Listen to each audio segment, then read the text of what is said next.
دوستان عزیزم، درود و مهر. امیدوارم هر کجا این دنیا هستین حال دلتون عالی باشه. امروز آموزش یک غذای فوق العاده خوشمزه رو داریم، مرغ و سیب زمینی با یه ترکیب متفاوت که طعمی واقعا شگفت انگیز میسازه.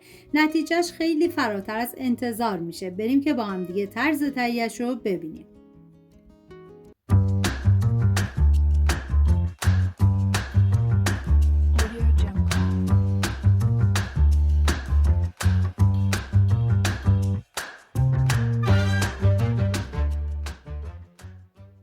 پنج عدد سیب زمینی که تقریبا 800 گرم میشه شستم، گذاشتم داخل قابلمه. مقداری آب میریزم، زمان میدم تا سیب زمینی پخته بشه.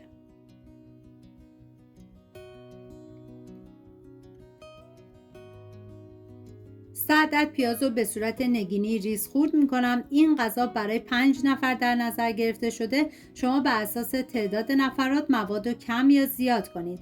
من اندازه ها رو هم در طول ویدیو میگم، هم داخل دیسکریپشن نوشتم. داخل تابه مقداری کره میریزم. شما از هر نوع روغنی که دوست داشتید میتونین استفاده کنید.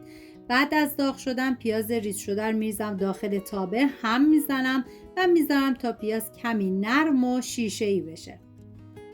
نیاز به سینه مرغ دارین که من از 600 گرم استفاده کردم. به صورت نواری نازک خورد میکنم.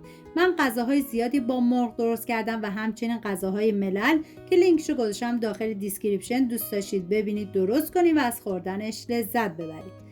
بعد از اینکه مرغ رو خورد کردم میریزم داخل تابه، هم میزنم و میذارم به مدت 15 دقیقه با حرارت کم آب مرغ گرفته بشه. ببینید چون ما مرحله‌ای مواد رو اضافه میکنیم مرغ کاملا پخته میشه.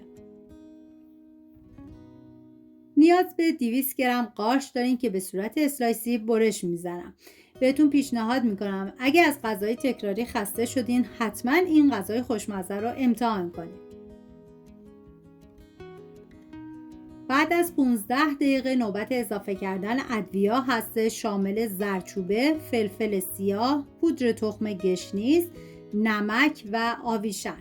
هم میزنم و میذارم ادویه ها تف بخورن، عطر ادویه ها آزاد بشه.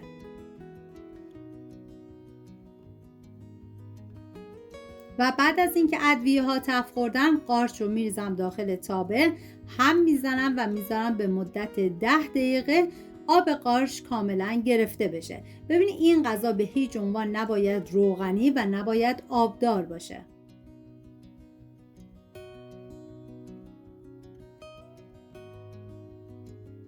توی این فاصله میریم سراغ پیازچه. نیاز به 100 گرم پیازچه دارین که من ریز خورد میکنم.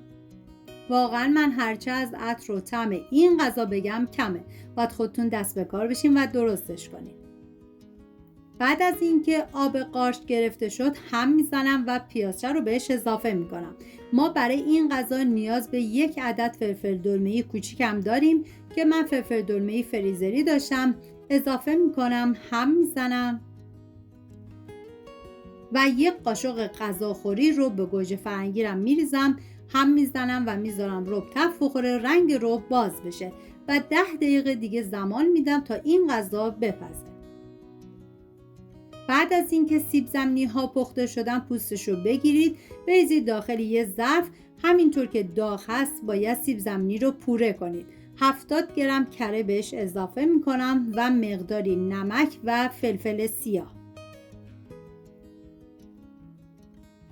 و ظرفی که میخواد بذارید داخل فر حتما اول چربش کنید و پوره سیب زمینی رو بریزید داخل ظرف و سطحش رو صاف کنید.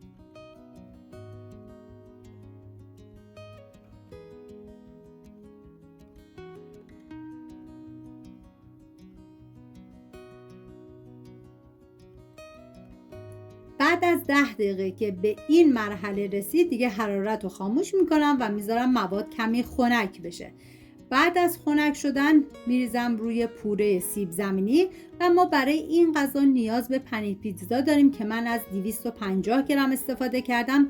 مقدار و میزان پنیر پیتزا توی این غذا کاملا سلیقه‌ایه. شما میتونید از مقدار کمتری هم استفاده بکنید.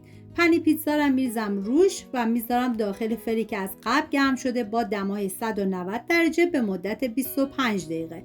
و 2 دقیقه آخرم گری رو روشن میکنم که سطحش طلایی بشه. در آخرم با مقداری جعفری تزیینش میکنم.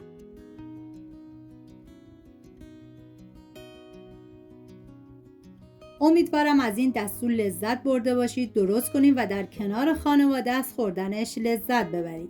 سپاس از همراهی همیشگیتون. تا درودی دیگر، بدرود.